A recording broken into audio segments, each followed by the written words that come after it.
Vamos então ao relato de hoje, pessoal, que é um relato longo, tá? Mais um relato longo aqui, enorme. Mas vamos lá. E o relato de hoje é este: Eu sou o maledito. Vamos ver. Olá, Ana, me chamo Fulano, mas pode me chamar de Maledito. E hoje, 4 de novembro de 2020, estou com 39 anos. Criei um e-mail apenas para contar essa história. Espero que ao contá-la eu possa me curar, ou pelo menos aliviar o peso do remorso que ainda carrego.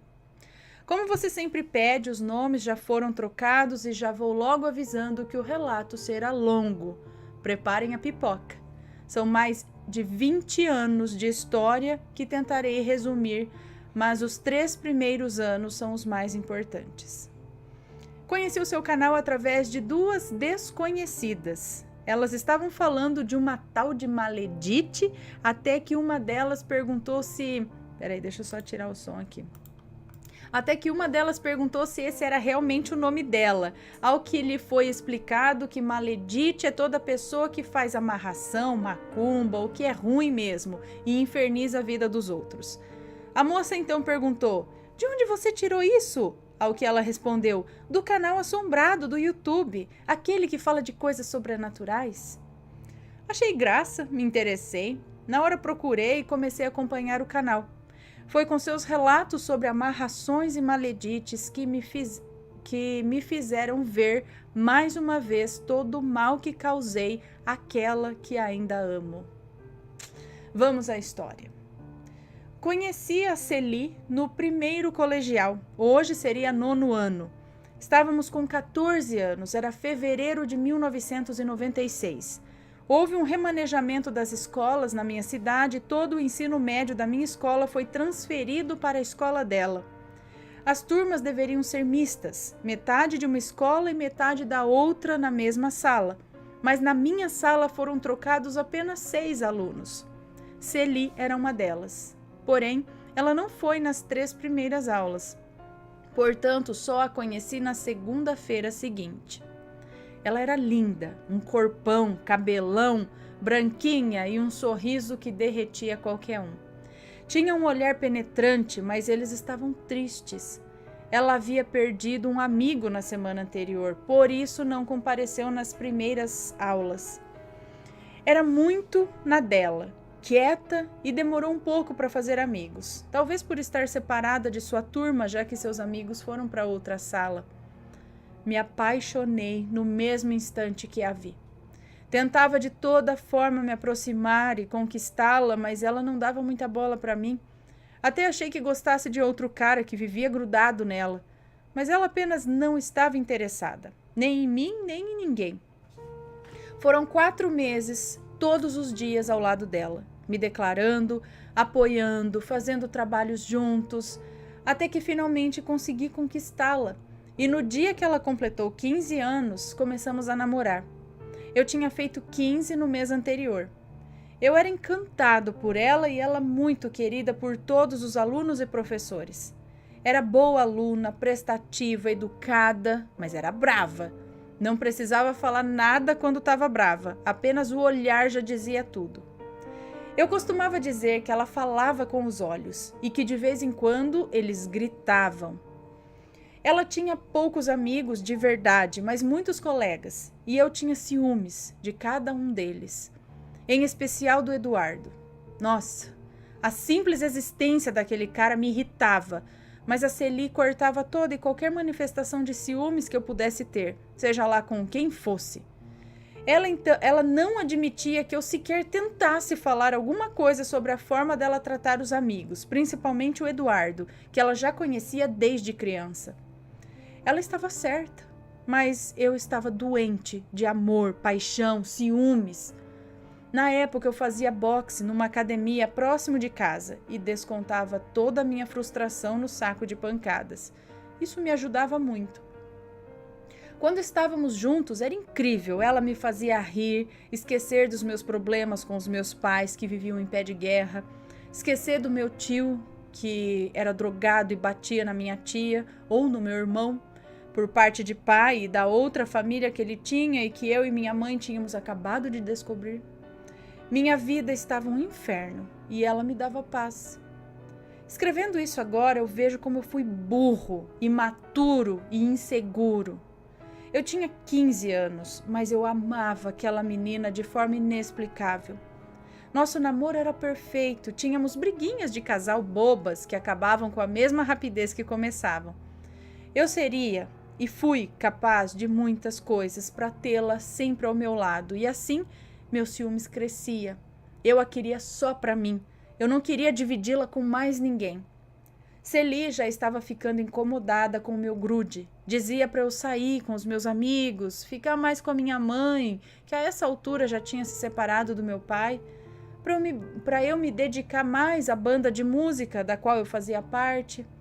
Com certeza, ela era infinitamente mais madura do que eu. Dava para ver a insatisfação nos olhos dela e eu já comecei a achar que ela estava gostando de outro, para querer me afastar daquela forma. Mas a verdade é que ela só queria um pouco mais de espaço e que eu não fizesse dela o centro do meu mundo. Já estávamos namorando fazia 9 meses. Até esse momento, não tínhamos tido relações sexuais. Isso era um motivo de briga. Ela dizia que gostava muito de mim, mas que não estava pronta e nem tinha pressa para dar um passo tão grande. Que a primeira vez é só uma única vez e que um relacionamento não era feito só disso. Cada vez que eu me empolgava um pouco mais, ela gentilmente me parava e aquilo me deixava louco de raiva e brigávamos. Ela ficava furiosa e dizia que eu só queria levá-la para a cama, a todo custo, e não importava o que ela queria, e eu, idiota que era, na hora da raiva disse que ela deveria ser fria na cama como uma pedra de gelo. Mas Ana, ela era virgem e eu também, e aquilo já estava me enlouquecendo. Eu a queria, eu a desejava, eu a amava, mas ela não parecia corresponder. Até que eu falei a frase mais imbecil da minha vida. Eu disse a ela: "Se você gosta mesmo, então por que você não quer fazer isso comigo?" Ela me olhou e vi a decepção e a tristeza em seus olhos e ela me disse: "Talvez eu não goste a esse ponto." E saiu, foi embora chorando. Eu fiquei com tanto ódio dela e de mim mesmo que eu destruí o meu violão, arrebentei ele todinho. Minha mãe chegou do trabalho e viu meu quarto todo bagunçado, roupas jogadas no chão, o violão destruído e perguntou o que tinha acontecido. Eu disse apenas que eu havia brigado com a Celi, mas não contei o motivo.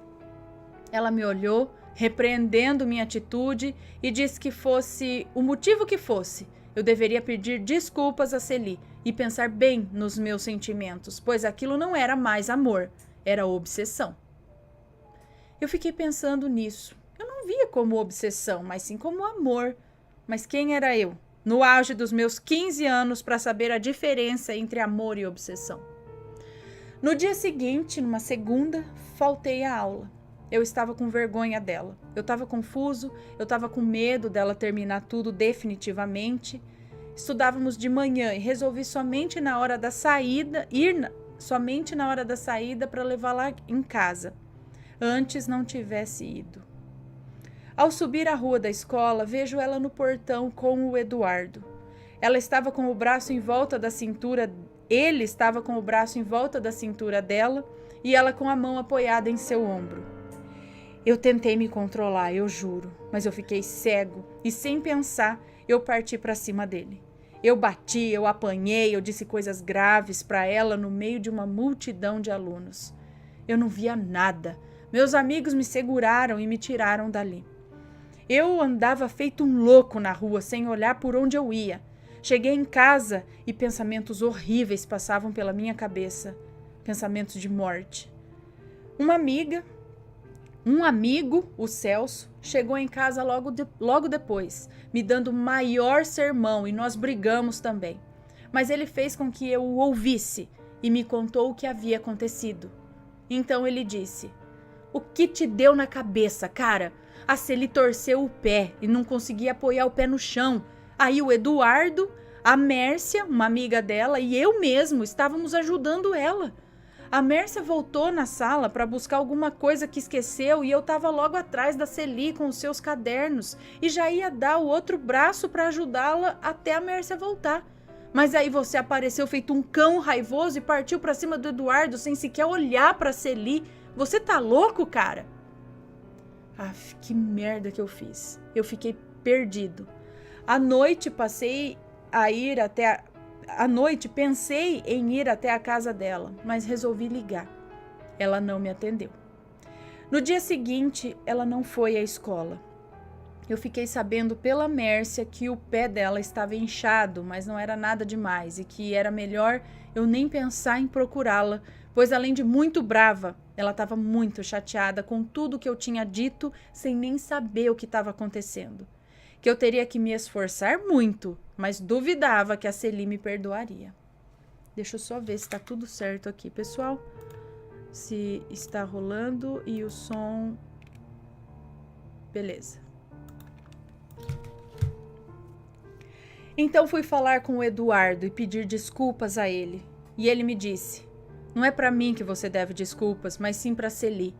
Tomara que ela não te desculpe. Você faz tudo o que ela mais detesta e não tem inimigo pior para você do que você mesmo. Continue assim e ela vai pegar raiva de você. No dia seguinte eu fui falar com ela, mas ela disse que depois da aula conversaríamos. Ela estava triste, abatida. A aula se arrastou. Na saída fui até ela já pedindo perdão. Outra chance, que aquilo jamais aconteceria de novo e mais um monte de coisas, mas ela só ouvia. Por fim disse: se isso que você sente por mim é amor, então eu não quero esse amor. Você desconfia de mim, me agride com palavras e atitudes, tem ciúmes da sua própria sombra, você me sufoca. Não pensa no que diz quando está com raiva e acha que está sempre certo. Eu não tenho mais vontade de ficar com você, pois agora eu tenho medo do que você pode fazer por causa desses ciúmes besta. Acabou. E por favor, me esquece. Segue a sua vida e não fale mais comigo. Eu realmente gosto de você, mas a tendência é os seus ciúmes piorar e não vai dar nada de bom. Ela foi embora e eu fiquei sem chão. Tentei falar com ela várias vezes, tentei me aproximar aos poucos, mas ela sempre saía de perto ou me respondia friamente. Ou seja, ela estava corretíssima, mas vamos continuar. Foram 2 meses vendo a Celi todo dia, o meu amor tão perto e infinitamente mais longe de mim. Comecei a entrar em depressão, enquanto ela recuperava sua alegria. Cada sorriso me matava um pouquinho. As férias de junho de 97 chegaram e eu ligava todo dia na casa dela, mas não falava nada. E nunca era ela a atender o telefone. Até que perguntei se eu poderia falar com ela, mas o irmão me informou que ela tinha ido passar as férias na casa da avó. Pedi o telefone e ele me deu. Liguei, ela não estava. Deixei recado, ela não retornou. Ela nunca retornou minhas ligações naquele mês. Eu estava triste, abatido, havia emagrecido e um dia um amigo veio até minha casa. Viu meu estado, contei que ela não queria saber de mim e ele disse a frase que me despertou. Em tom de brincadeira, ele disse: se duvidar, nem trabalho de amarração das brabas faz a Celi voltar com você. Eu não fazia ideia do que era isso e ele me explicou tudo. Uma porta se abriu e eu vi uma luz. Eu disse que queria fazer uma amarração e se ele sabia onde fazer. Perguntou se eu falava sério e se realmente valeria a pena. Eu disse que sim, que faria qualquer coisa para tê-la comigo. Uns dias depois, me levou até o primo dele, que era pai de santo. Expliquei a situação, contei tudo e ele disse que faria o trabalho, que custaria um valor e logo mais a Celi voltaria para mim. Se ele me advertiu para o que poderia acontecer, eu não me lembro, eu não me importei, eu não escutei. Peguei o dinheiro da poupança que o meu pai fazia para mim, o que equivaleria hoje a uns R$500, e paguei. O trabalho foi feito em 15 de junho de 1997. 2 semanas antes do seu aniversário de 16 anos. Ana, precisei contar tudo isso para vocês entenderem o porquê que eu virei um maledito. A partir de agora, tentarei resumir apenas os fatos mais importantes. Dias depois, o pai de santo me disse que estava feito e que eu esperasse, pois ela me procuraria em 7 dias. Me entregou uma gargantilha que eu deveria colocar no pescoço dela e dizer: pronto, agora está amarrado. Foram os dias mais longos da minha vida naquele momento. Ela não apareceu, ela não ligou. Eu achei que o trabalho não tinha dado certo ou que tinha sido enganado. Procurei o pai de santo, mas não o encontrei. A depressão tomava conta de mim. Liguei no dia do aniversário dela, mas ela não estava. 2 dias depois, no final do 14º dia, ela me ligou. Quase infartei quando escutei sua voz no telefone. Conversamos amenidades, ela disse que não me atendeu ou retornou minhas ligações porque queria um tempo longe de mim. Eu disse que eu sentia sua falta e ela disse que também sentia, e se poderíamos nos ver no dia seguinte. Claro, eu disse. Marcamos e naquela noite eu nem dormi de tanta ansiedade.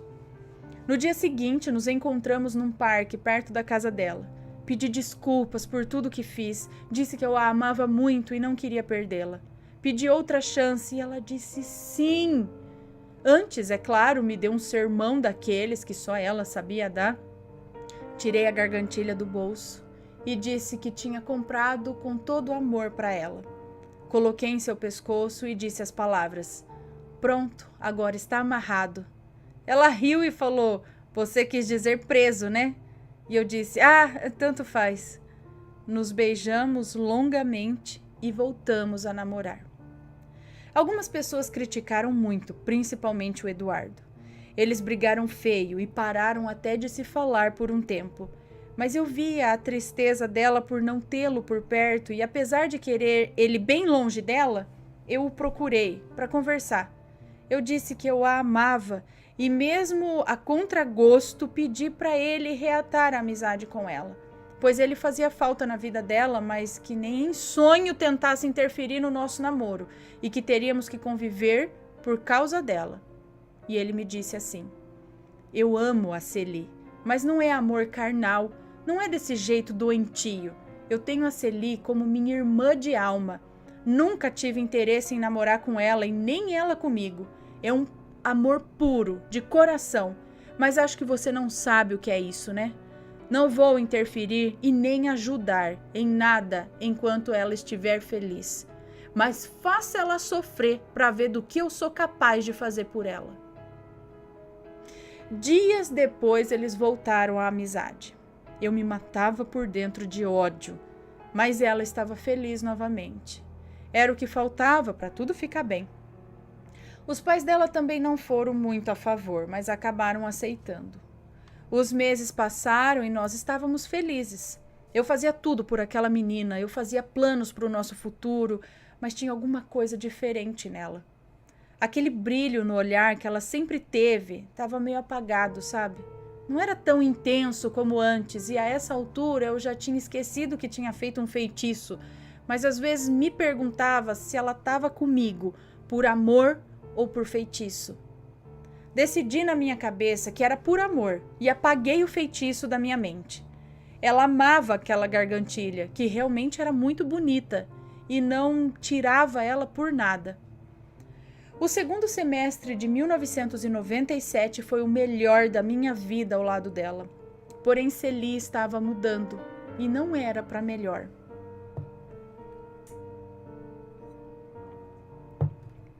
A reviravolta começou no ano novo. Passamos a virada de 97 para 98 na casa dela. E no dia seguinte era aniversário da minha mãe, que iria comemorar na casa da minha tia, como fazia todos os anos. Estava tudo bem, a família já conhecia Celi e todos a adoravam. Minha mãe tinha verdadeira paixão por ela e a considerava uma filha. Minha prima estava acompanhada de uma amiga muito bonita que eu nunca tinha visto na vida. Elas vieram nos cumprimentar e desejar feliz ano novo. Quando essa moça me deu um beijo no rosto, o demônio se materializou na Celi. Ela fechou a cara e fuzilou a moça com o olhar. que nem se aproximou dela. Celi nunca foi de fazer escândalos, mas ela tremia de raiva e estava muito nervosa. Brigamos um pouco, mas nada grave. Porém, a partir desse dia, os ciúmes dela só aumentavam. Por dentro eu fiquei até feliz. Se ela estava com ciúmes era porque me amava. E essa era a primeira demonstração de ciúmes da parte dela. Achei até fofo. Nesse dia tivemos nossa tarde de amor juntos. Tudo aconteceu e vou dizer que foi maravilhoso. Dizer que foi maravilhoso seria muito pouco. Tenho esse momento guardado na memória até hoje, e se eu fechar os olhos consigo sentir o perfume de seus cabelos ainda. Mas como eu disse, as coisas mudaram. Ela controlava cada passo que eu dava. Ela me ligava o dia todo, ela queria me ver todo dia e exigia cada vez mais de mim. As brigas por ciúmes bestas estavam cada dia mais fortes e eu não tinha como aguentar, pois eu fazia o mesmo. E eu não tinha como argumentar, porque eu fazia o mesmo. O ano letivo começou e não estávamos na mesma sala. A Celi foi na diretoria, pediu que trocassem um dos dois de sala, exigiu, gritou e já tomou advertência antes mesmo de começar as aulas. Ela chorava, como se aquilo fosse o fim do mundo, mas nossas salas eram uma de frente para outra. Para minha sorte ou não, eu já nem sabia mais o que pensar naquele momento. O Eduardo estava na sala dela. Para você ter noção do tamanho do meu desespero, eu cheguei a pedir ajuda para ele, pois eu não sabia o que estava acontecendo com a Celi. Ela estava cada dia mais irritada, briguenta, sarcástica e às vezes tinha um olhar que dava medo. Às vezes de malícia, às vezes de maldade. Nas nossas relações sexuais ficava cada vez mais violenta, a ponto dela me machucar e rir. Eu vivia arranhado, pois ela tinha as unhas grandes e muito afiadas. Ela me ameaçava. Ela dizia assim: se você me deixar, eu te mato e depois eu me mato. Não, mentira! Eu mato você, mas jamais vou tirar minha vida por qualquer motivo. Nem mesmo por você. Para mim, tirar a própria vida é para os fracos. Os fortes enfrentam as consequências. Ela dizia esse tipo de coisa, sabe? Aquela menina doce estava sumindo. Não restava quase nada mais. E eu estava com medo dela. Por ela e por mim. A mãe da Celi, a dona Ofélia, é nascida e criada em igreja evangélica. Estava sempre em oração e várias vezes nos chamava para ir até a igreja, mas nunca íamos. Um dia, 4 de julho de 98, num sábado, estávamos na casa dela e apareceram 2 irmãs da igreja que estavam acompanhadas de uma missionária que veio de outro país e não conhecia ninguém. Veio para uma visita e oração. No meio da oração, a missionária disse: foi feito um feitiço de amarração para você, minha querida, mas Deus está desamarrando agora. E olhando diretamente para mim, ela disse: o amor verdadeiro não se compra e nenhum feitiço do mundo é capaz de fazer o amor surgir numa pessoa. Isso traz consequências. Eu gelei e lembrei da amarração. Então, ela não estava comigo por amor, e sim por feitiço. A Celi olhava para mim com cara de interrogação e perguntou se eu fiz um feitiço para ela. Eu neguei, é claro. E ela perguntou à missionária quem fez. E ela apenas respondeu que na hora certa seria revelado. Nem um minuto a mais, nem um minuto a menos. Mas que Deus trabalha para quebrar o feitiço. No dia seguinte, Celi foi até minha casa. Minha mãe estava trabalhando e minha prima apareceu, junto com a sua amiga, aquela lá do Ano Novo, levando seu violão para que eu afinasse. Quando Celi a viu, o inferno veio à terra. Ela se transformou em pura ira. Começou a xingar a moça e do nada partiu para cima dela. Eu tentava segurá-la, mas a força dela era tão grande que eu parecia uma criança perto de um gigante. As duas se pegaram, pois a moça não deixou barato também. No meio da briga, a gargantilha dela arrebentou. Separamos a briga e elas foram embora e nós brigamos muito. Ela vinha para cima de mim e eu tentava segurá-la de toda forma, até que acabei dando um tapa nela. Eu me arrependi no mesmo instante, mas aí ela parou, me olhou com os olhos cheios de lágrima e perguntou: o que está acontecendo comigo? Eu estava todo arranhado e desesperado, pedindo desculpas e procurando a gargantilha. Ela então cuidou dos meus arranhões, não falava nada, apenas chorava em silêncio. Eu a abracei e ficamos assim por horas e acabamos dormindo. Quando acordei, Celi havia ido embora. Deixou um bilhete dizendo que estava cansada de tudo aquilo e que eu não me preocupasse, que não ia fazer nenhuma besteira, só queria ficar sozinha um pouco e que nos veríamos na escola.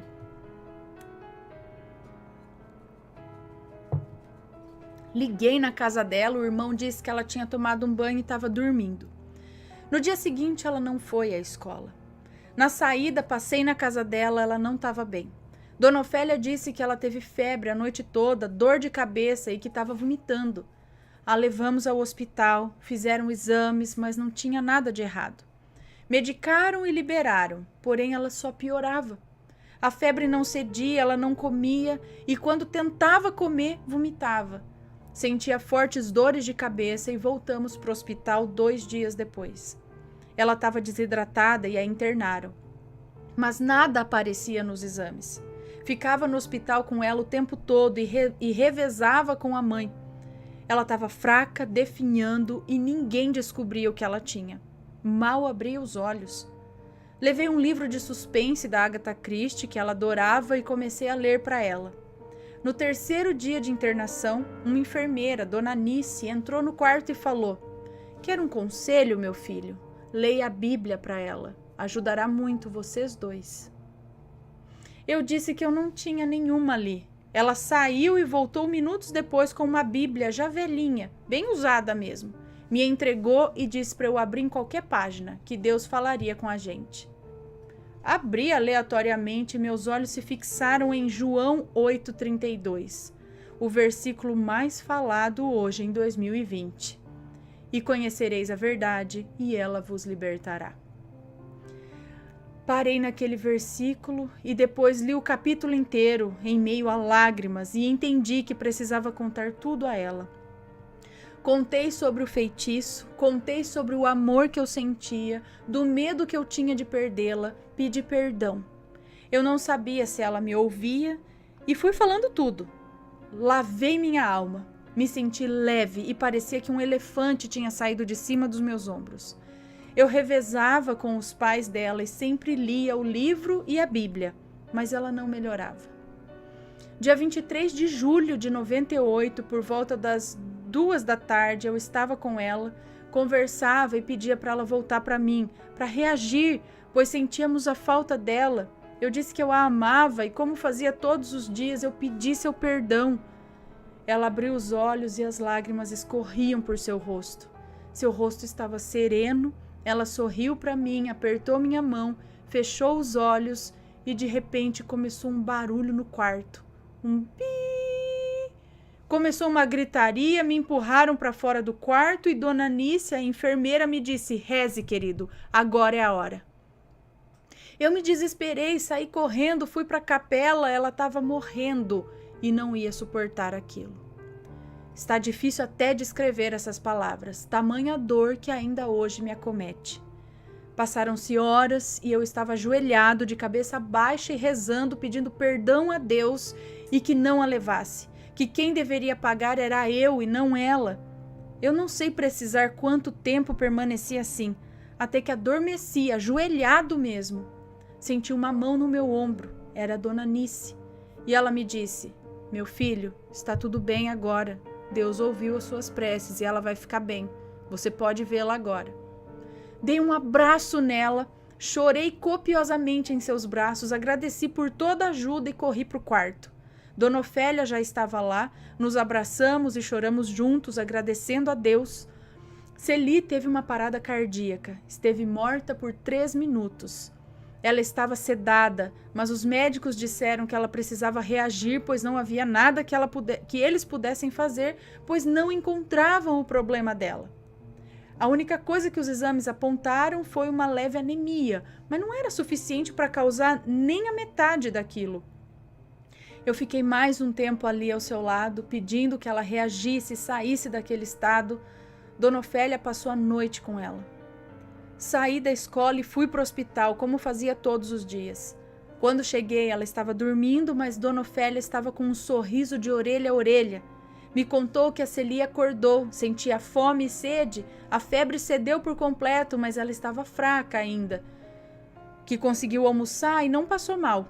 Nem os médicos acreditavam naquilo.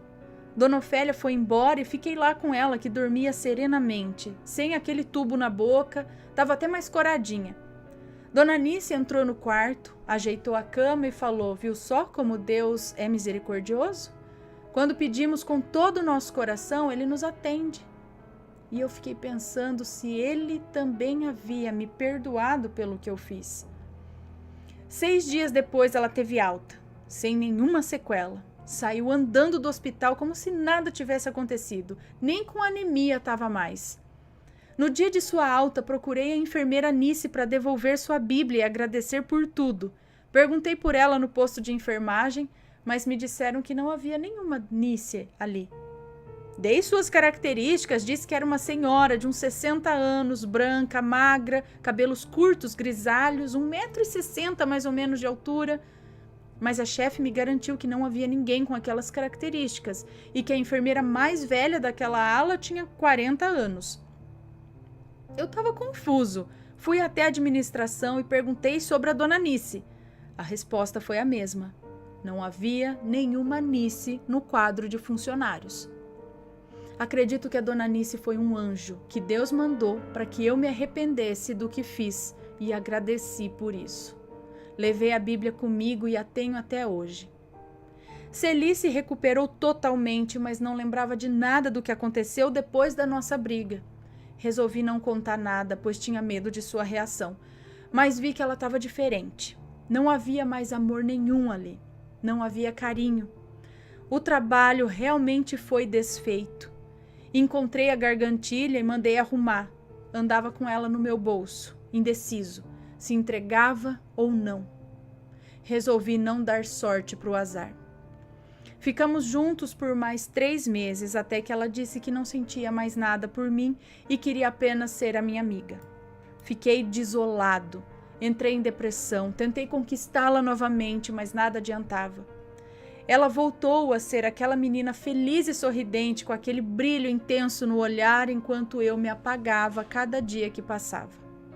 Ana, não posso dizer que fiquei feliz com isso, mas eu estava aliviado. Ela estava viva e bem. Era isso que importava. No ano seguinte, ela, Eduardo e Mércia mudaram para o turno da noite e para ficar perto dela eu tentei mudar também, mas sem sucesso. Às vezes ia na escola à noite só para vê-la, conversar, ver como ela estava. Ainda nos restava a amizade e em mim o amor permanecia. O ano de 99 passou triste e sem sentido. No ano novo fui até a casa dela, rimos, brincamos e ficamos juntos, mas nada de namoro. Ficávamos esporadicamente. Ela começou a trabalhar e a fazer um curso, não nos víamos e nem nos falávamos mais. Em 2001 eu a encontrei no centro da nossa cidade. Ela estava com um namorado, estava feliz e sorridente. Ela me viu e me cumprimentou de longe. Meses depois descobri que ela havia se casado e morava no centro de São Paulo. Descobri o telefone da casa dela e ligava, pelo menos umas 3 vezes por semana, mas eu não falava nada, eu apenas escutava sua voz. Às vezes ela brincava dizendo: "E aí, mudinho, como foi o seu dia? Tá tudo bem com você? Ah, fala mais alto, eu não tô ouvindo. Já que você não vai falar nada, eu vou desligar, tá? Tchau." Eu desligava o telefone e chorava. Às vezes o marido dela atendia e eu podia ouvi-la dizer: "É o mudinho." Um dia liguei para ela e foi a mesma coisa. Ela atendeu, brincou e desligou. 1 minuto depois o meu telefone tocou. Atendi sem pensar, disse alô, mas com o pensamento longe e ouvi a voz dela dizendo: "Eu sabia que era você. Por que me liga sempre e nunca fala nada?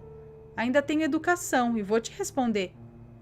E eu disse: "Eu só queria ouvir sua voz. Conversamos um pouco e ela pediu que eu não ligasse mais, que ela estava casada e feliz e que eu deveria seguir a minha vida. E então ela me disse adeus. Ela trocou o telefone e fiquei anos sem saber dela. Aí surgiu o Orkut. Procurei por ela por meses. Encontrei finalmente e mandei solicitação de amizade. Ela demorou 5 meses para aceitar. Isso foi em 2007. Descobri que ela tinha uma filha linda, continuava casada e feliz. Eu estava namorando e resolvi tentar esquecer e viver a minha vida. Me casei em 2008. Gostava da minha esposa, mas nunca a amei. Nunca consegui tirar a Celi da cabeça. Me separei em 2011. Descobri onde a Celi morava e nos meus dias de folga eu ficava em frente ao prédio dela. Ela estava grávida de novo, linda, uma barriga enorme, estava radiante. Um dia ela saiu para trabalhar, eu a vi e fiquei ali uns minutos de cabeça baixa no volante. De repente escuto batidas no vidro. Era ela. Eu gelei. Ela disse que já tinha me visto várias vezes ali e perguntou o que eu estava fazendo. Estava muito irritada e disse que iria na polícia caso aquilo continuasse. Ela estava muito irritada e disse que iria na polícia caso aquilo continuasse. E eu parei de ir até lá. Não por medo dela chamar a polícia, mesmo porque eu sou policial, mas pela saúde dela mesmo. Tinha medo que ela ficasse nervosa e acontecesse alguma coisa com o bebê. Ela já havia me bloqueado no Orkut muito tempo atrás e depois me bloqueou no Facebook. Em 2013, ela se mudou para o interior. Fiz um perfil fake, passei a segui-la. Descobri onde ela morava e fiz a mesma coisa. Eu ia vê-la de longe, mas dessa vez com menos frequência, pois ela morava a 100 quilômetros de São Paulo. A vi raríssimas vezes, só nas horas que ela ia levar o filho na escolinha e um dia em 2018 eu a segui até o centro da cidade. Ela entrou numa loja e olhou para trás, voltou até a porta, eu acho que ela me viu, mas eu não tenho certeza. Ela estava com os 2 filhos e com o marido. Naquela semana pedi transferência do meu trabalho para outro estado. Hoje eu moro em Santa Catarina. Excluí minhas redes sociais para não procurá-la mais. Nunca consegui me interessar por ninguém. Eu nunca amei ninguém. Eu nunca tive sentimentos por ninguém. Parece que eu sou morto por dentro. Já procurei ajuda de psiquiatra, de psicólogo, de igreja.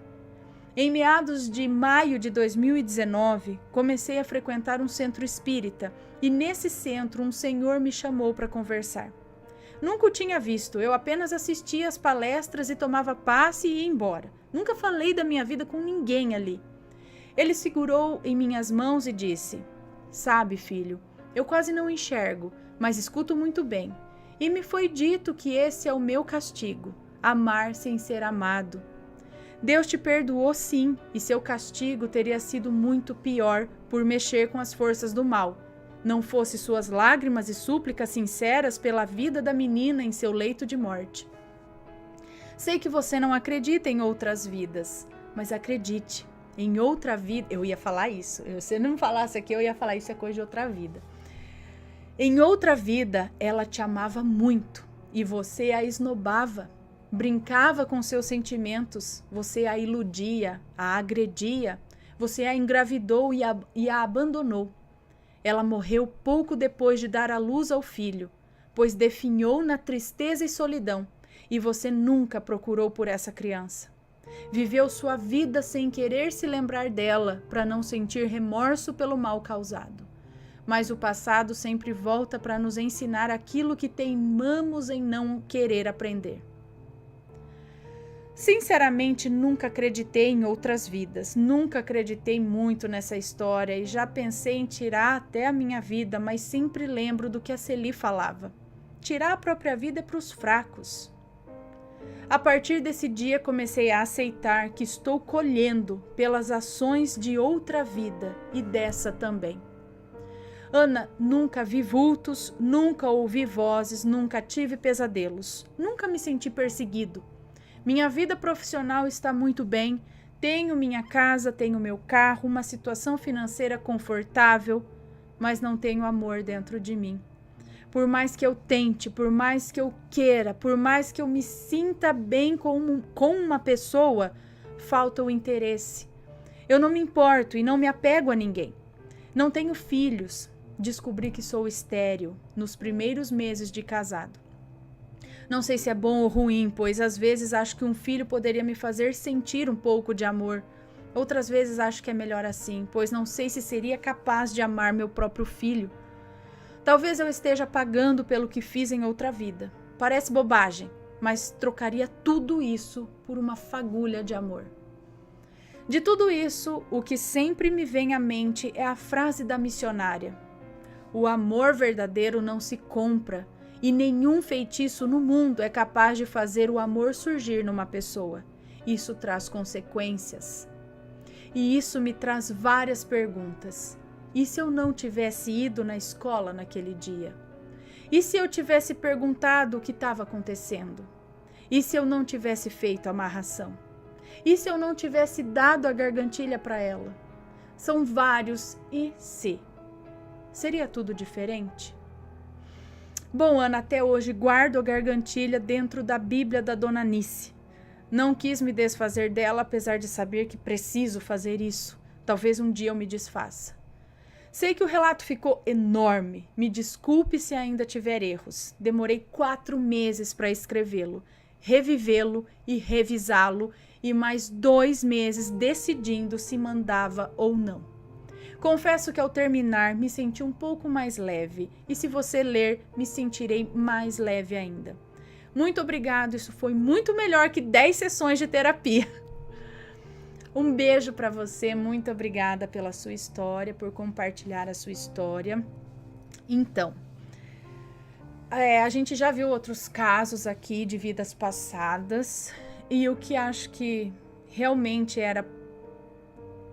eu acredito nesse negócio de vida passada, que isso tenha acontecido lá e vocês retornem, você gostar dela e ela não corresponder, meio que para pagar o que foi feito na outra vida, né?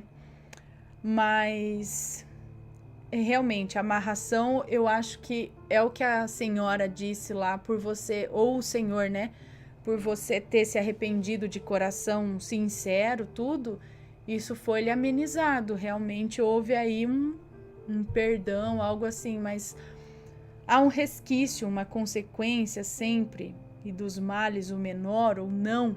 É o que ele falou, eu trocaria tudo isso por uma fagulha de amor, tipo, seria ouvir vozes, ver vultos, essas coisas, a situação financeira. Mas o que eu faria? Talvez, eu não sei, como já foi revelado, eu não sei se uma terapia de vidas passadas, alguma coisa assim, ajudaria.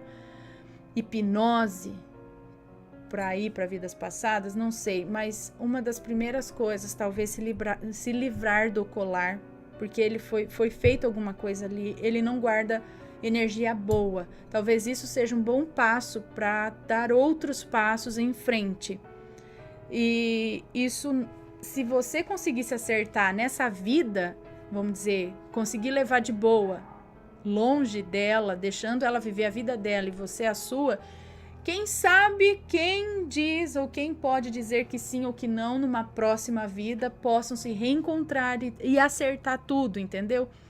Mas tem que levar a vida em frente e aprender para poder ter a chance na outra, talvez, não é? E que coisa, né, gente? Tem que vir junto para aprender e ter esse sentimento. Bom, não sei, talvez é assim que a gente pague pelas coisas que a gente fez, né? Tipo, a gente tá sendo alguma coisa não muito boa aqui e algumas pessoas falam, mas não é justo. Essa pessoa fez tanta coisa de ruim, não sofreu o suficiente. Mas aí talvez o que ela vai pagar vai ser na próxima vez, né? Tipo, quando ela morrer e nascer de novo, aí lá ela vai pagar por isso. Então, por isso que algumas pessoas sofrem de algumas coisas aqui nessa vida, ou nesse caso, um amor não correspondido forte nesse sentido, né? E sim, sempre vai haver os e se eu não tivesse feito isso? Mas a gente não pode viver de e se. Já foi, passou, bola pra frente, né? Difícil, não, é fácil falar ai, tenta esquecer e seguir em frente. Ele já fez de tudo, né? Mas começa tentando se livrar do passado, se livrar da gargantilha. E talvez algo espiritual e tentar fazer algum tipo de se encontrar em algo assim, algo espiritual, sei lá, o centro mesmo, e tentar levar a vida e tentar despertar o amor de alguma forma, não é? Ai, gente, se alguém tiver um conselho, dá aí, porque eu não sei, é uma situação difícil, né? Deixa aqui nos comentários, pessoal, mas sempre com respeito.